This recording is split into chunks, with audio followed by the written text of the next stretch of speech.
약속의 정교함이라는 제목으로 에스라 첫 번째 말씀 여러분들과 함께 살펴봅니다. 에스라와 느헤미야는 원래 히브리 원본에서는 한 권의 성경이었습니다. 중세 때 두 권의 책으로 나눠서 보기 시작했어요. 에스라, 느헤미야는 구약의 마지막 역사입니다. 바벨론 포로 70년간의 시간이 지난 후에 이스라엘의 포로 귀환령이 내려졌습니다. 그들이 예루살렘에 돌아와서 먼저 성전을 짓고 예루살렘 성곽을 쌓은 일이 기록되어 있는 게 에스라, 느헤미야 성경 말씀입니다. 이때 돌아온 포로들을 포로 후 공동체라고 부릅니다. 그들이 예루살렘 성전과 성곽을 재건하는 과정 속에서 일어나는 일들을 기록하고 있는 역사서가 에스라, 느헤미야 말씀입니다. 그래서 오늘 우리는 이 포로 후 공동체가 이스라엘 예루살렘에 돌아오기까지 70년 걸릴 것이다 라고 말씀하신 예언의 말씀을 살펴보면서 정말 70년인지 한번 생각해 보시고 그 과정에서 하나님께서 약속을 이루시기 위해서 어떤 장치들을 마련하셔서 정교하게 하나님의 뜻을 이루어 가시는지 그 과정들을 여러분들과 함께 살짝 추적해 보고자 합니다. 그리고 그 하나님께서 얼마나 정교하게 우리에게 하신 약속들을 지켜가시고 성취하시는지를 생각해 보시면서 우리와 하나님과의 관계를 살펴보실 수 있기를 바랍니다. 여러분, 북이스라엘은 BC 722년에 아시리아에게 멸망당했습니다. 남유다는 BC 586년에 바벨론에게 멸망당했어요. 그 멸망의 시간에 활동했던 선지자가 에레미야, 에스겔 선지자입니다. 둘 다 제사장 집안의 출신 선지자입니다. 에레미야 선지자는 바벨론에 끌려가지는 않았어요. 근데 에스겔 선지자는요, 바벨론 느부갓네살이 이스라엘의 마지막 왕, 그 바로 전대 왕이 여호야긴입니다. 이 여호야긴 왕 때에 예루살렘에 느부갓네살이 2차 침입을 해요. 그때 포로로 잡혀갔던 유다인 포로 중에 에스겔 선지자가 포함되어 있었습니다. 그러니까 에스겔 선지자는 바벨론의 포로로 끌려간 사람들 중에 이제 한 사람으로서 포로로 끌려간 사람들을 대상으로 해서 예언 활동을 했었던 선지자입니다. 여러분, 그때의 예레미야는 예루살렘에 남아 있었어요. 3차 침입으로 해서 이제 시드기야 왕이 끌려가면서 예루살렘이 완전히 멸망당하는데 그때까지 예레미야가 예루살렘에 있습니다. 그래서 예루살렘의 멸망 장면을 예레미야가 아주 생생하게 기록하고 있습니다. 예루살렘 성전과 모든 건물이 불태워졌습니다. 궁궐이 불탔고요. 히브리인들은 죽임당했고 약탈당하고 포로로 끌려갔습니다. 성전의 모든 보물과 노쇠가 바벨론으로 실려갔지요. 예레미야 애가에서는 예루살렘 도성이 적막하게 변했고 밤새도록 서러워 통곡하니 뺨에 눈물이 마를 날이 없고 친구는 배반하여 원수가 되었다, 이렇게 말씀합니다. 예레미야 애가 4장 8절에서 10절까지에서는요, 사람들의 얼굴은 숯보다 더 검고 살갗과 뼈가 맞붙어서 막대기처럼 말랐으니 너무나도 굶어 죽는 사람이 많아 차라리 칼에 죽은 사람이 낫겠다고 하고 자애로운 어머니들이 제 손으로 자식을 삶아서 먹었다, 이렇게 기록되어 있습니다. 그래서 예레미야 애가는 주님께서 우리를 아주 버리셨습니까? 우리에게서 진노를 풀지 않으시옵니까? 라는 절망스러운 탄식으로 끝나고 있습니다. 포로로 끌려간 히브리 노예들은 바벨론 성벽을 축조해야 했고요. 왕궁과 도성을 건설하는 고된 노고를 감당했습니다. 이스라엘이 바벨론에 끌려가서 지은 시편이 137편입니다. 네 어린 아이들을 바위에다가 메어치는 사람에게 복이 있을 것이다. 아주 저주하는 내용이지요. 바로 예루살렘에 침략했을 때 바벨론 군대가 저지른 일이었습니다. 에레미야 25장 12절을 보면 나 여호와가 말하노라 70년이 마치면 내가 바벨론 왕과 그 나라와 갈대아인의 땅을 그 죄악으로 인하여 벌하여 영원히 황무하게 할 것이다. 이렇게 기록했습니다. 그러니까 하나님께서는 바벨론을 사용하셔서 유다를 치는 회초리로 쓰신 다음에 그렇다고 해서 바벨론이 옳은 건 아니지. 그렇기 때문에 바벨론을 멸망시키겠다라고 말씀하신 것입니다. 여러분, 느부갓네살을 중심으로 한 신바벨론 제국은요, 세계적으로 아주 강력한 영향을 끼친 나라였습니다. 근데 신기하게도 80년 남짓 존재하다가 페르시아에게 점령당합니다. 하나님이 이스라엘을 징벌하시는 도구로 쓰시려고 준비하신 나라였다라는 걸 우리가 깨달을 수 있게 되는 부분이죠. 하나님은 유다인들의 포로 생활이 마치는 70년이 지나면 바벨론을 멸망시키겠다고 약속하셨던 것입니다. 바로 그 예레미야의 예언이 써진 두루마리를 바벨론에서 제상이 된 사람이 있었잖아요. 누구죠? 다니엘입니다. 다니엘. 이 다니엘이 예레미야서를 읽습니다. 다니엘 9장 2절에 이렇게 나와요. 곧 그 통치 원년에 나 다니엘이 서책으로 말미암아 여호와의 말씀이 선지자 예레미야에게 임하여 고하신 그 연수를 깨달았나니 곧 예루살렘의 황무함이 70년 만에 마치리라 하신 것입니다. 여러분, 이 부분이 예레미야 29장 10절에 기록되어 있습니다. 이렇게 되어 있어요. 여호와께서 이같이 말씀하시니라. 바벨론에서 70년이 차면 내가 너희를 돌보고 나의 선한 말을 너희에게 성취하여 너희를 이곳으로 돌아오게 하리라. 이렇게 말씀하신 내용을 다니엘이 바벨론 궁궐에서 읽은 겁니다. 다니엘은 예루살렘의 황무함이 마치는 때, 즉 예루살렘 성전이 회복되는 때까지 70년 걸릴 거라고 깨달았던 것입니다. 여러분, 다니엘은요, 여호야김 왕 때에 느부갓네살이 1차 침입을 하거든요. 그때 포로로 끌려간 사람이에요. 그때가 BC 605년입니다. 그때가 포로됨의 시작이었던 것이죠.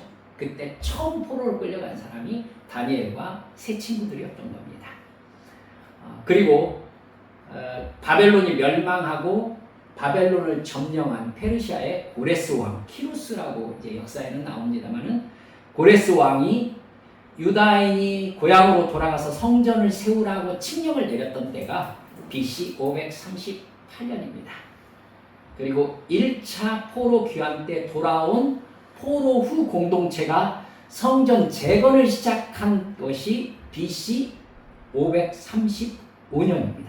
그러니까 1차 포로가 605년에 시작되어서 성전 재건을 시작한 게 535년이니까 정확하게 70년이 걸린 것입니다. 그렇게 보지 않고 성전의 멸망과 재건 연도로 봐도 정확하게 70년이 나와요. 희한합니다. 솔로몬 성전이 불탄 연도가 BC 586년입니다. 두 번째 성전인 스룹바벨 성전이 완공된 시기가 BC 516년입니다. 그러니까 정확하게 70년 만에 성전이 다시 세워진 것입니다. 다니엘이 깨달은 70년의 개념은 예루살렘 성전을 중심으로 봐야 되는 것이죠. 여러분, 이게 역사적으로 기록되어 있는 역사예요. 하나님은 당신의 역사를 70년 동안 이스라엘이 징벌을 받을 것이다 라고 하는 약속을 정확하게 지키신 것이죠. 여러분, 우리 사람도 그래요. 우리에게도 하나님께서 혼내실 때가 있습니다. 저도 혼날 때가 있었고요. 하나님은요, 하나님께서 정확하게 정하신 시간만큼 하나님께서 뜻을 이루시고 정확하게 그 시간에 회복시키세요. 여러분, 요셉이 몇 살 때 애굽의 총리가 되었습니까? 딱 30살 때. 딱 30살. 그때 당시에 이집트에는요, 30살 이전에는 국가의 가장 중요한 일을 맡을 수 없다라는 규정이 있었습니다. 그 30살 때까지 하나님이 정확하게 감옥에다 넣어두셨어요. 이걸 요셉이 알았을까요? 몰랐을까요? 몰랐을 것입니다. 근데 하나님은 하나님 나름대로의 계획이 정확하게 서 있었죠. 여러분, 하나님의 약속은 결코 바뀌지 않습니다. 하나님의 뜻은 반드시 이루어집니다. 그 약속에 맡겨진 나로서 순종하는 내가 되어 있느냐, 이게 진짜 중요한 것이죠. 세계에서 가장 강했던 나라였던 바벨론이 멸망당한 게 참 신기합니다. 바벨론이 멸망당하는 날의 밤 기록이 다니엘 5장에 적혀 있습니다. 벨사살 왕이 나라의 귀족들과 바벨론 성에 모여서 예루살렘 성전에서 가지고 온 금과 은으로 만든 그릇으로 술을 따라 마시면서 잔치를 벌인 적이 있었죠. 그때 갑자기 손가락이 나타나서 벽에 글씨를 쓰기 시작했어요. 메네 메네 데겔 우 바르신. 그 글씨를 아무도 읽을 수 없었습니다. 아람어거든요. 그러자 막 사람들이 무서워서 심지어 벨사살 왕은 무릎이 부딪혀가지고 서 있을 수 없었다고 성경에 기록되어 있어요. 너무 무서웠던 것이죠. 그러자 벨사살 왕의 어머니가 이렇게 다니엘을 불러야 된다고 얘기합니다. 그래서 다니엘이 불려와요. 그래서 다니엘이 와서 그 글을 읽고 해석해 주는 말씀이 다니엘서 5장 26절에서 28절까지 적혀 있습니다. 메네, 무슨 뜻이냐면 수가 헤아려졌다라는 수동태입니다. 메네, 메네, 메네 하면은 두 번 반복되는 것이죠. 하나님께서 정확하게 시간을 재셨다 이 말씀이시죠. 하나님이 이미 왕의 나라를 세워서 그것을 끝나게 하셨다라는 뜻이었어요. 데겔, 저울에 달려졌다라는 수동태입니다. 왕을 저울에 달아보니 부족함이 보였다라는 뜻이었어요. 우 바르신 되어 있는데 우는 그리고라는 뜻이에요. 바르신, 이게 베레스의 수동태거든요. 나누어졌다라는 뜻입니다. 왕의 나라가 나뉘어져서 메데와 파사 사람에게, 페르시아를 얘기합니다. 메디아와 페르시아에게 나누어졌다라는 뜻입니다. 그날 밤 벨사살이 죽임을 당했다라고 30절에 나옵니다. 와, 하나님께서 글자를 나타내서 메네 메네 데겔 우 바르신 이렇게 써놓은 그날 밤에 여러분 메디아와 페르시아 군이 바벨론 성에 침입을 했고 그때 벨사살 왕이 그날 밤 죽었습니다. 여러분 바벨론은 벨사살 왕 때 극심한 나라의 혼란을 겪었어요. 아마 그날 밤의 잔치도 귀족들의 마음을 벨사살 왕에게로 모으기 위한 잔치였을 겁니다. 바벨론 성은 난공불락의 성이었어요. 유프라테스 강을 성 주위로 흐르게 만들었어요. 그래서 사람들이 건널 수가 없어요. 이렇게 해자라고 하잖아요. 거기를 이렇게 다리를 놓아줘야 성 안으로 들어올 수 있거든요. 그리고 아주 높고 두꺼운 성벽을 가지고 있는 난공불락의 성이었거든요.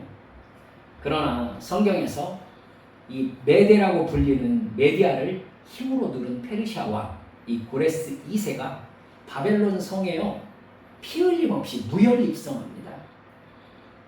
두 가지로 역사에서는 설명하거든요. 첫째는 고레스의 선봉장격인 사위 다리우스가 유프라테스강 상류 쪽에 뚝을 쌓는 게 나옵니다. 그래서 강물의 방향을 돌려요. 그러면 해자처럼 바벨론 성을 둘러 흐르던 물의 양이 없어져 버리겠죠. 그래서 얕아진 강바닥을 따라서 곧바로 진군해서 바벨론 입성에 성공했다.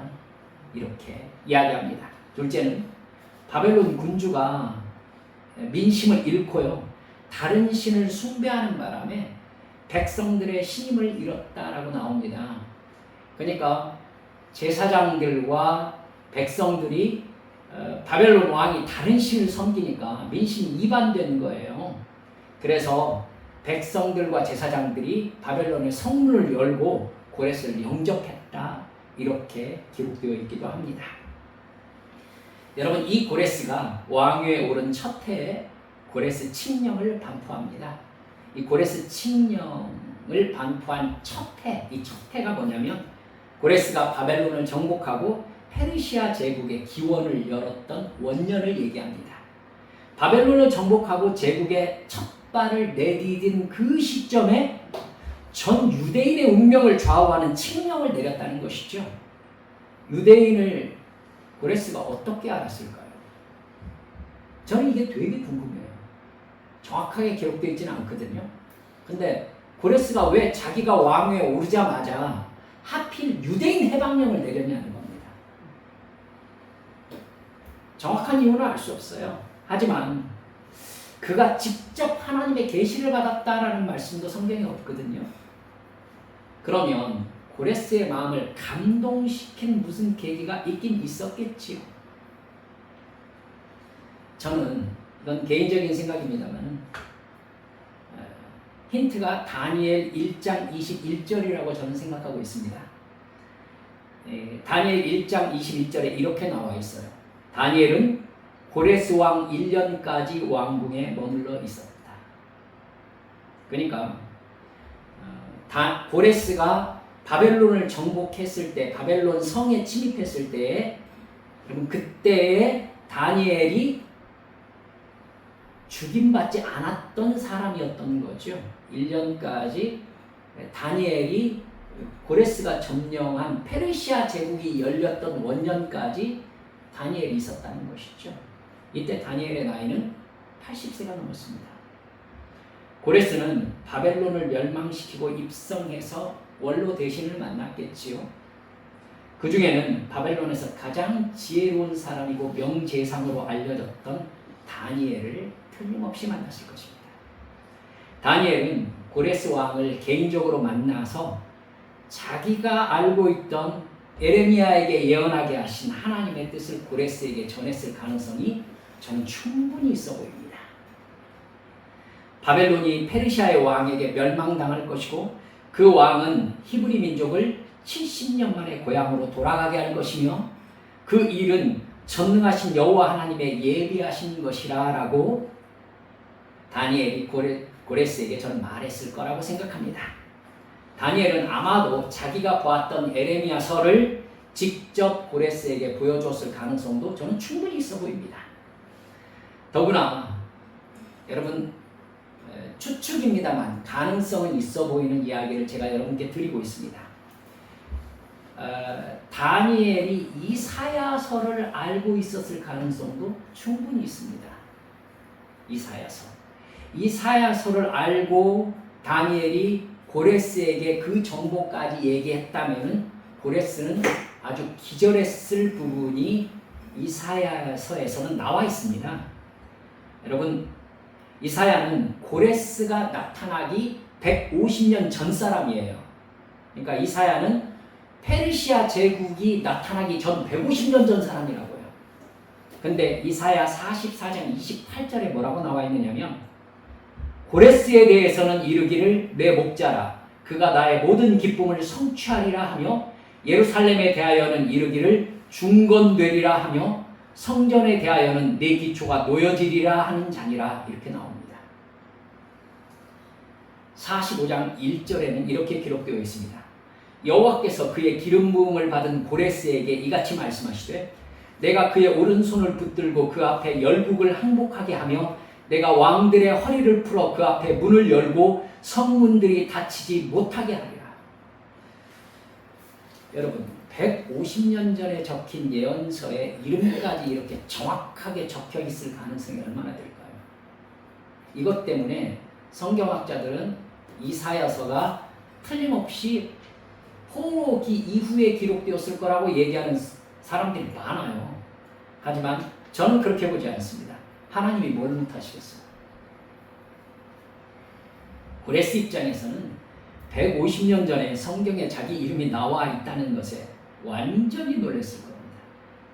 하나님이 고레스에게 나라들을 항복하게 할 것이라는 기록을 봤다면 고레스는 여호와 하나님을 인정하지 않을 수가 없었을 겁니다.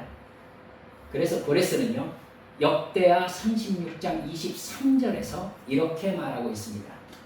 바사왕 고레스는 이같이 말하노니 하늘의 신 여호와께서 세상 만국을 내게 주셨고 나에게 명령하여 유다 예루살렘의 성전을 건축하라 하셨나니 너희 중에 그의 백성 된 자는 다 올라갈지어다.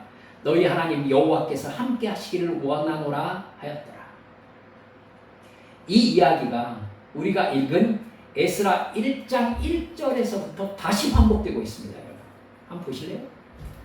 에스라 1장 1절 바사왕 고레스 원년에 여호와께서 예레미야의 입을 통하여 하신 말씀을 이루게 하시려고 바사왕 고레스의 마음을 감동시키심에 그가 온 나라에 공포도 하고 조소도 내려 이르되 바사왕 고레스는 말하노니 하늘의 하나님 여호와께서 세상 모든 나라를 내게 주셨고 나에게 명령하사 유다 예루살렘의 성전을 건축하라 하셨나니 이스라엘 하나님은 참 신이시라. 너희 중에 그의 백성 된 자는 다 유다 예루살렘으로 올라가서 이스라엘의 하나님 여호와의 성전을 건축하라. 그는 예루살렘에 계신 하나님이시라.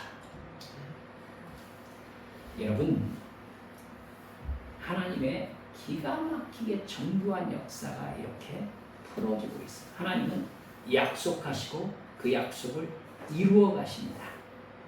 하나님의 백성은 그 약속을 믿고 따라가고 기다리면 됩니다. 그래서 우리가 읽은 본문 5절 말씀에 바벨론 포로로 와 있던 유다와 베냐민 족장들과 제사장들과 레위 사람들과 그 마음이 하나님께 감동을 받고 올라가서 예루살렘의 여호와의 성전을 건축하고자 하는 자가 다 일어나니 이렇게 기록되어 있죠. 그들이 예루살렘으로 1차 포로 귀환을 시작합니다. 포로들의 귀환은 이스라엘이 이집트에서 출애굽할 때와 이미지가 겹친다는 걸 여러분이 생각하고 넘어가셨으면 좋겠어요. 이스라엘 백성들이 출애굽기에서 이집트에서 딱 나올 때 그때 있었던 일들과 페르시아에서 이제 예루살렘으로 딱 돌아갈 때 있었던 일들이 싹 겹치는 일들이 반복되는 게 나와요. 첫 번째는요, 주변의 사람들이 돌아가는 유다 포로들에게 많은 보물들을 줍니다. 6절에 보면 그 사면 사람들이 은그릇과 금과 물품들과 짐승과 보물로 돕고 그 외에도 예물을 기쁘게 드렸더라 이렇게 나오죠.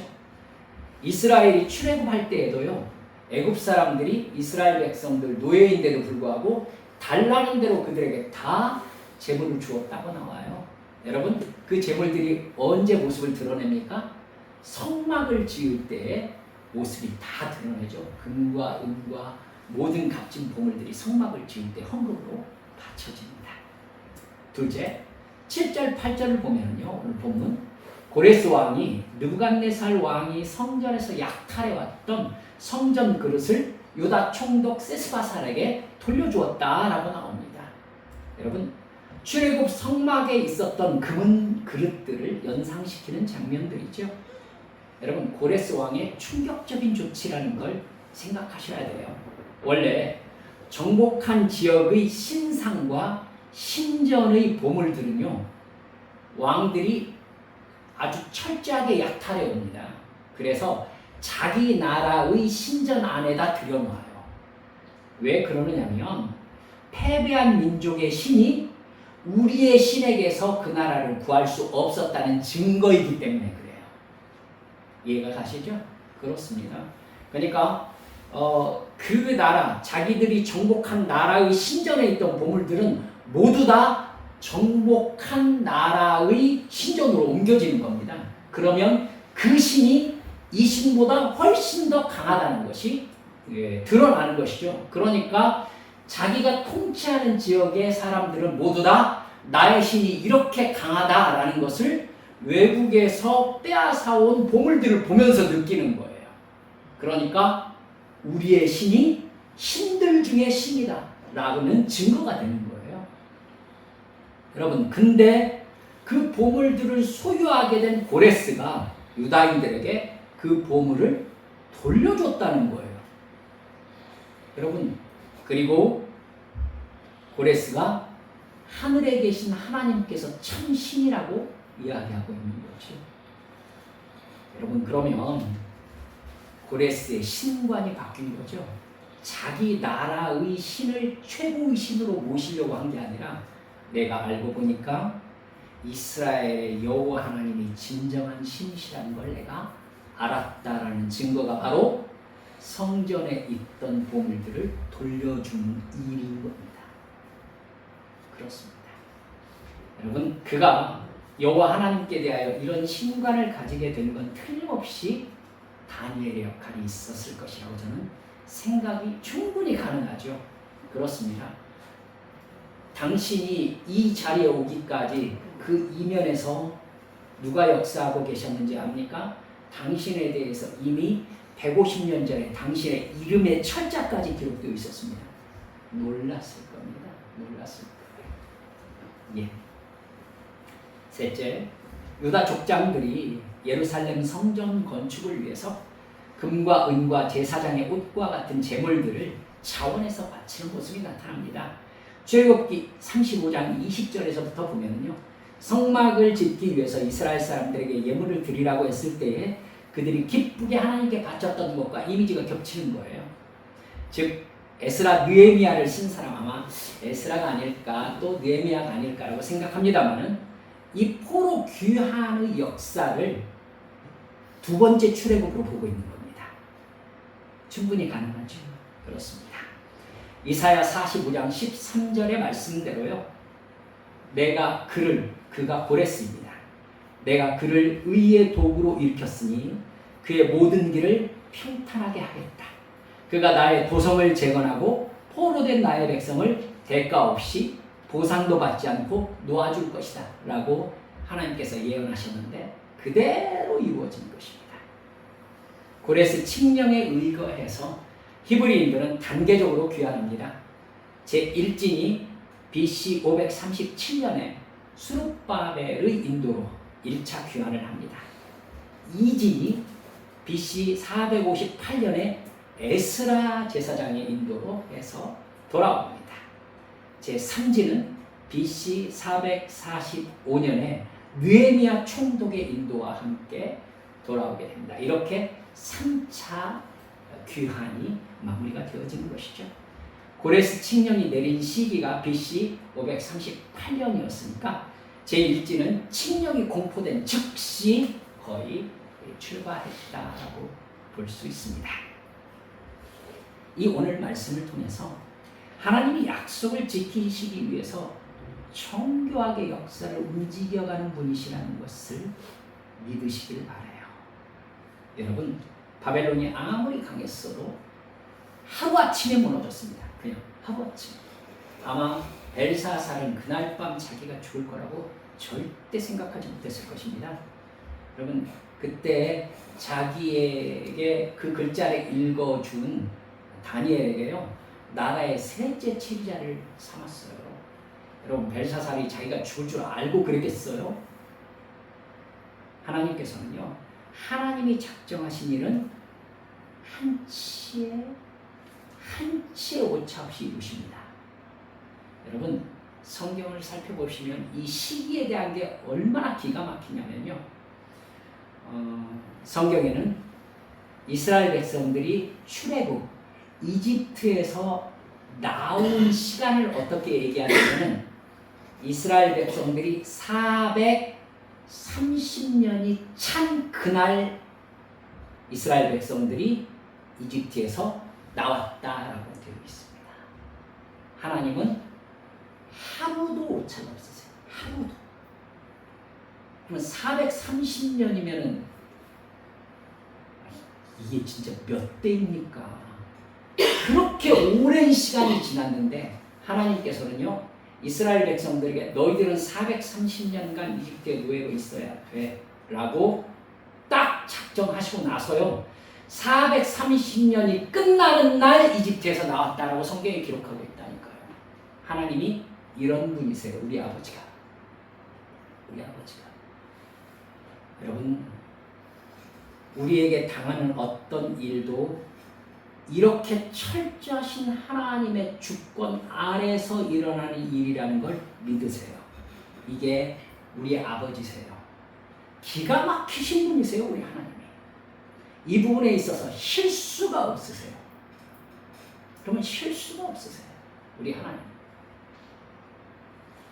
바벨론이 그렇게 강했어요.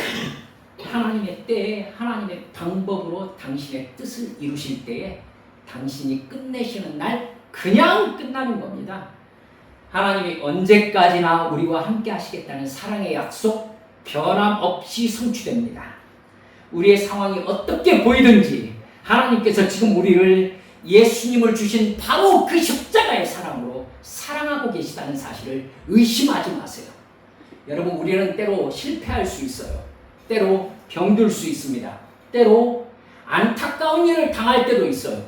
그때 우리 마음속에 우리가 주님을 믿고 있는 사람이기 때문에 습격해 들어오는 생각이 있습니다.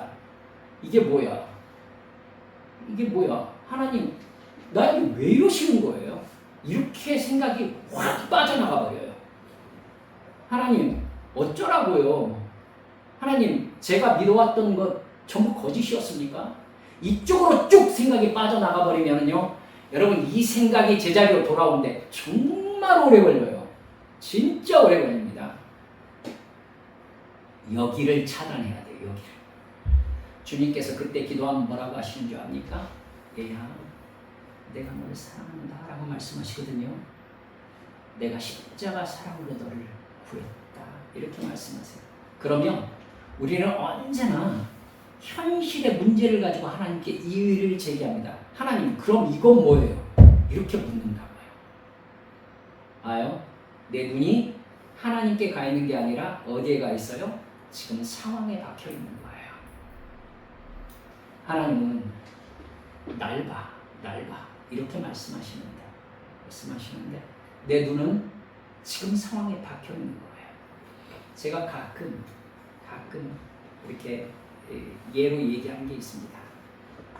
제 큰딸이 시집 갔습니다. 요만할 때, 꼬맹이 때, 제가 부교육자로 있을 때 교회로 이렇게 차를 몰고 가면 장로님들이 이렇게 딱 이렇게 교통정리를 하세요. 근데 그 장로님 중에 좀 무섭게 생기신 분이 있으세요. 제 딸이 그 장로님 얼굴을 보면은요, 이 장로님은 이제 제가 좋으시니까 아이고 이놈 왔어 하고 달려오시는 거예요. 그러면 제 딸은 반드시 울음을 터뜨리는 거 너무 무서우니까 막 울어요. 그럼 이놈 나보고 또 우네 이러면서 이렇게 애를 데리고 가게 되거든요. 근데 얘가 계속 반복되면 교회 오는 것에 대해서 공포심이 생길 것 같은 거예요. 그래서 제가 이렇게 말했어요. 야, 아빠를 봐. 장로님이 너한테 오잖아? 그러면 장로님을 쳐다보지 말고 아빠를 봐. 아빠를. 그렇게 얘기했어요.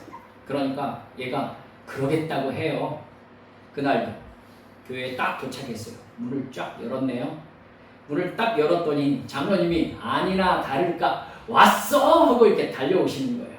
그때 얘가 여전히 무서운 거예요. 너무 무서우니까 다시 울먹울먹 하길래 아빠! 그러니까 얘가 저를 딱 쳐다봐요. 딱 쳐다보니까 제가 뭐라고 그랬냐면, 자, 장로님 옆에 와 계실 거야? 고개 돌리고 인사! 그랬어요. 그랬더니 녀석이 딱 쳐다보고 무섭죠. 무서운데 입에서 일단 안녕하세요! 이런 거예요. 그러니까 장로님이 놀래가지고 인사를 하더니 호주머니에서 10,000원짜리가 쫙! 이놈! 10,000원짜리 받았다는 거 아닙니까? 이거거든요. 상황은 언제나 무서워요. 언제나 무서워요. 그런데 그때 하나님 아버지가 뭐라고 하느냐면은 보고 울지 말고 나를 보라고 이렇게 말씀하세요. 하나님을 딱 쳐다봐요. 아빠는 언제나 거기에 있어요. 언제나 약속을 어기지 않아요. 저에게 얘야 그러면 그대로 하면 되는 거예요. 상황으로 들어가기 무섭죠. 당연히 무섭죠. 근데 당신께서 아버지시잖아. 그러니까 하라고 할 때 예 하고 하는 거예요. 그냥. 그러면 상황은 여러분 10,000원짜리가 나와요. 그 무서운 분에게서. 이렇게 바꿔요. 이게 우리 하나님이세요. 우리 하나님의 약속은 변한 게 없어요. 사랑하는 여러분들, 언제나 하나님의 사랑은 변하지 않고 우리 곁에 계십니다. 믿음을 지키는 우리의 삶을 하나님께서 사랑하는 자녀의 복된 삶으로 인도하실 것을 결코 의심 없이 믿으시는 여러분 되시기를 주님의 이름으로 축원합니다. 이 시간 주님 앞에 함께 기도하십시다. 하나님은요, 약속을 하시고 반드시 약속을 지키십니다. 이걸 그냥 믿으세요. 그냥 믿는 거예요. 그냥. 사랑하는 여러분들, 하나님께서 우리에게 주님의 사랑을 베풀어 주실 때에 하나님께서 하신 약속을 기억하십니다. 어떤 일로 주님 앞에 나오셨습니까? 주님, 저 우리 주님 바라봅니다. 제가 어떻게 할 수 없음을 압니다. 당신께 답이 있으니 가르쳐 주십시오. 그리고 저는 우리 주님께서 나의 아버지이심을 믿습니다. 이 시간 하나님께서 나에게 약속을 지켜주실 것을 믿고 그 약속을 신뢰하는 믿음 주시라고 하나님 앞에 간절히 통성으로 기도하시겠습니다. 아버지 하나님, 역사하여 주시옵소서.